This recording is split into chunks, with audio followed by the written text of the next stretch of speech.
Welcome to CPAC Now, America Uncanceled. I'm Mercedes Schlapp, and joining me is a dear friend of CPAC, a dear friend of mine, the host of It's Not About Us, Elaine Beck. Who is it about then?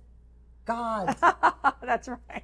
Our God. Our God. Well, let me tell you, I got to ask you first and foremost, I mean, you're seeing what's happening across the college campuses, the images of these agitators breaking into these academic halls, really causing destruction, vandalizing, and also pretty much brainwashing a lot of these students, all in support of what they call Free Palestine, all in support of Hamas, which is a terrorist organization, very anti-Israel. They want these universities to, quote unquote, divest from Israel.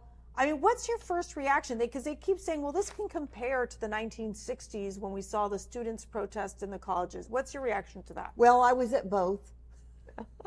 So no, you can't fool me with that. Okay, this is why I think it would be good. Yeah, in the 60s, it was all about a war. Yeah. And it was all about people feeling that we were letting down our men that were being sent to war because nobody gave us the reason for the war. Mm-hmm. That had not happened before. Mm-hmm. Okay? And I mean, the kids I went to school with, one of my best friends, many of them were in Vietnam. Many of them came back. One of them that I know of came back so upset and so he tried to commit suicide several times. Yeah. And then they put him on a firing line. All right, you ready? Some of you have never heard of Kent State. Yeah. And what happened there. Those of you that do know that Kent State was one of the areas in Ohio where they decided to have a sit-in, they called them then, over the war. And some of the kids started getting out of hand, and they did what they should do. Nowadays, they don't do what they should do. They didn't put up with it. They brought in the National Guard, and they lined them up, and they said, don't do it or else. Now, there was a terrible accident that year, and that's exactly what it was from everything I've ever read or seen. Mm-hmm. One of the people's guns discharged when they were standing in line, and it caused everybody then to feel like they were being shot at. So all the guns went off. Oh, gosh. Yeah. And it was horrific.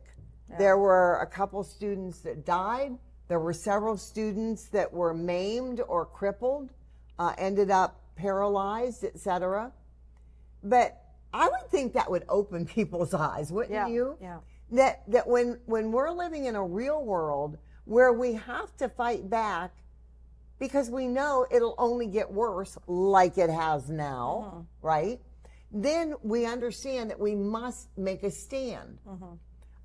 There's been several presidents, even before that, when there was people that tried to riot in the United States that went, not in my country, sent in the National Guard. The problem is now there's so many lies going around that have been perpetrated on behalf of the people that are doing evil, bad things, saying that it's because we're bad and we want them to get killed, or we are prejudiced, or we are, doing the wrong thing, so therefore they have every right. No, there's no such thing as a right to do evil things. And if you dislike something, you say it, you stand for it, but you don't get out bricks and knives and baseball bats and bring them in truckloads and hand them out with signs that are already pre-prepared. I mean, do you really believe that all that stuff showed up in one day at all these things and it was not pre-planned to be even wickle? Oh, listen to me, even wickle instead of wicked. But yeah, I mean, it's crazy. I mean, for those of you that love God and have common sense, you know how harsh this is and you know how wrong it is. But it's always good to look at the past and compare it. Yeah. To understand that we were a free country then. And so we did stand for what was right, and we didn't allow them to do the wrong things. Now it's like a free-for-all. They can put up these tents all over campuses. They can call names. They can make insinuations. They can lock people up in buildings against their will. They won't let the Jewish students into class, and then you're having many of these students, like the Columbia Law students, that just want basically no grades.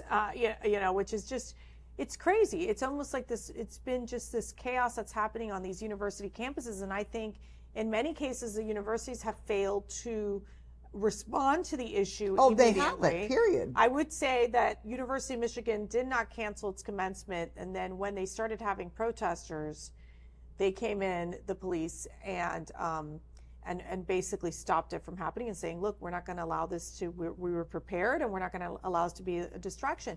But these protesters, these agitators, these Hamas agitators, they are not going to stop. They showed up at the Met Gallery where all the fancy people were, in New York City. They're everywhere Joe Biden's going.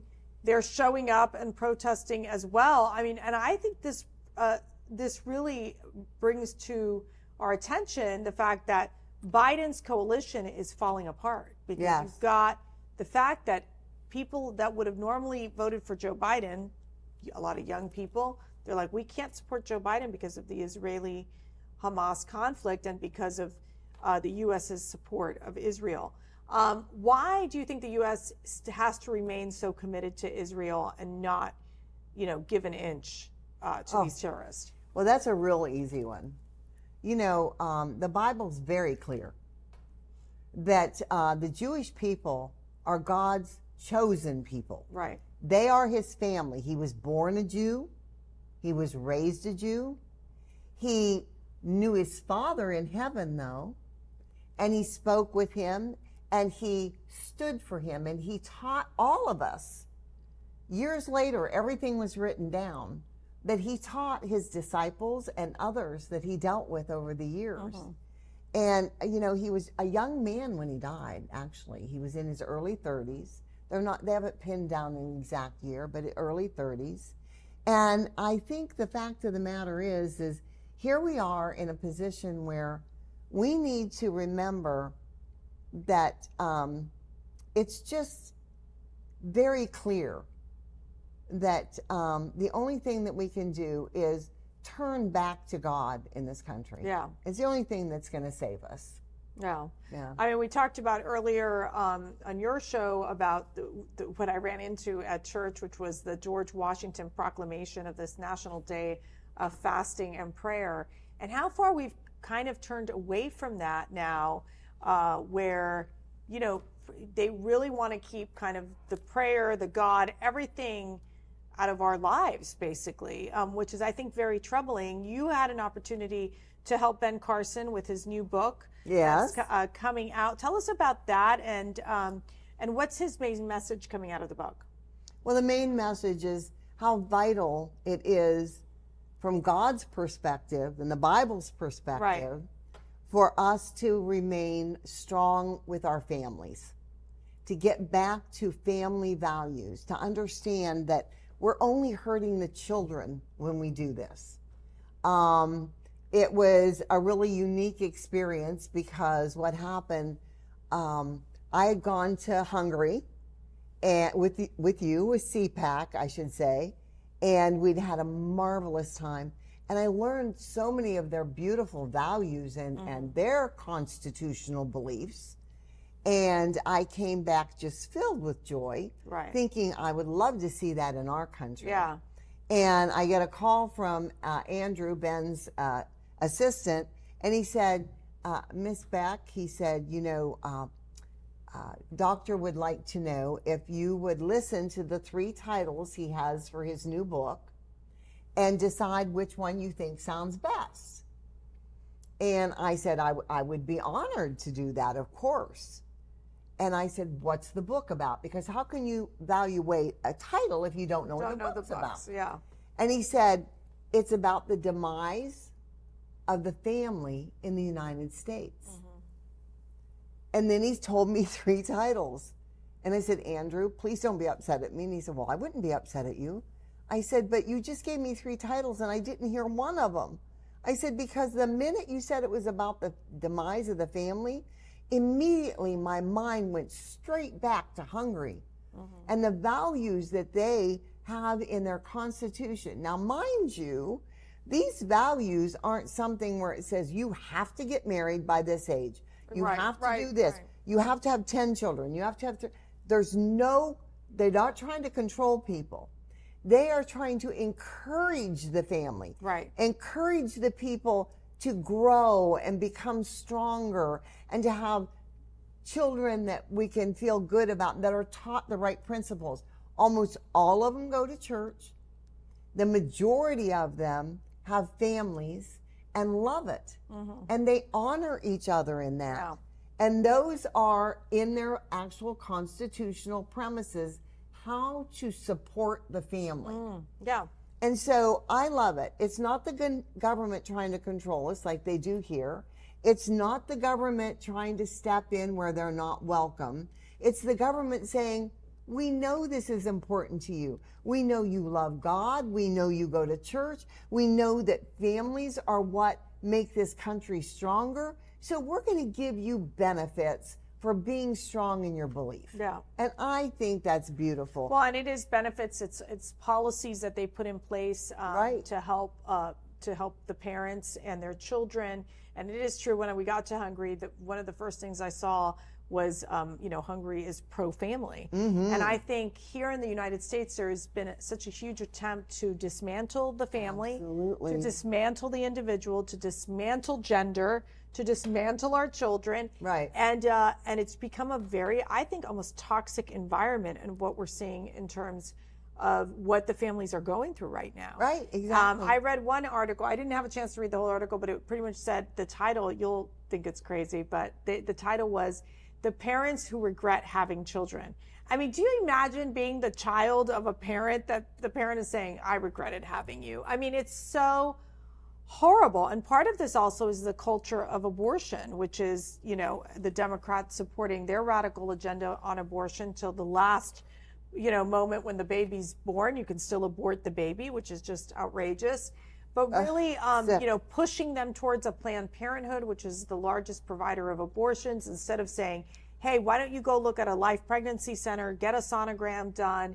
Life is beautiful. Let us help you, support you, mom, and support you, child, to make sure you can bring this beautiful baby into the world. And if you can't do it, we can help you find parents who want to adopt. I mean, that is the beauty of life, as opposed to pushing this culture of death. I mean, Kamala Harris, I just can't believe it. She showed up and spoke at an abortion clinic. And then you had Joe Biden, after one lady was chatting at a rally about abortions, and he was doing the sign of the cross. I mean, it is so demonic. It is. It's totally demonic, the things that are going on in our country. And I recall from your story, it reminded me of when I was in my early 20s and I was a young mother. And I was so happy and proud. And I went over to the little local store and I ran into a guy I went to school with. Yeah. Years before, because it was in a school system I moved away from when I was like in junior high. Yeah. And I was like, hi, so nice to see you. What are you doing these days? He was delivering milk or something to that store. I can't remember exactly what now, but he was a delivery man. And I said, do you have any children, or did you get married? I got married, but I'm never having children. Oh, yeah. I said, really? I said, I don't mean to be nosy. He goes, no, I just don't want kids. He said, I don't want to put up with those snotty-nosed kids. And I said, wow, I'm so glad your mother didn't feel that way. That's great.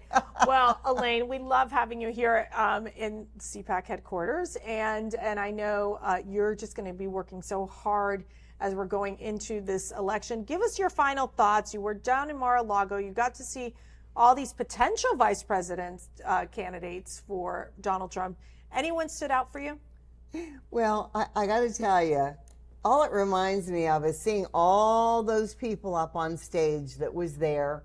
And President Trump, he was being very gracious. He brought each one up. He explained a little about where they were from and what they were running for or what they already were in, and talked about a few of them as possible candidates, and mentioned there's about 50 people begging him for the job and things like that. And the very next day, I see something in my emails, and it says, well, we're down to 4 people to choose from, and this is who they are.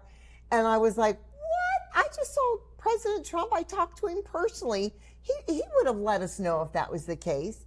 Come to find out, this was a guesstimate by them. Of course, it wasn't put that way. Yes, of course. Okay. Yeah. And I want you to know furthermore, of all those people on the stage, I'm not convinced one iota that the vice president was in that group. Yeah.